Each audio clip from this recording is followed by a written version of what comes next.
继续来看国民党早起来公布着总统初选的名单，确定有5个人参选，有这个韩国瑜、郭台铭、朱立伦，也有台北县的前县长周锡伟，以及孙文学校的总校长张亚中。明仔载举办座谈会，接落来要搁来举办3场的国政远景电视发表会。第一场6月25日，星期的高雄举办。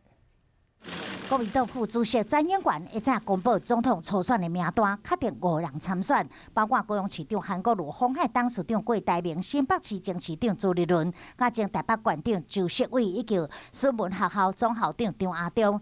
6月11日举行座谈会，国政远景电视发表会。第一场6月25高雄举行，主题是经济、环境、财政甲能源；第二场6月29伫台中，主题是青年社会、文化甲教育。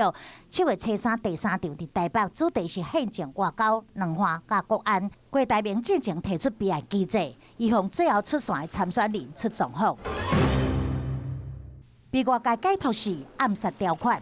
个人的建议案我们都表示尊重。经过中常会的里头，没有这个所谓的备位的一个条文，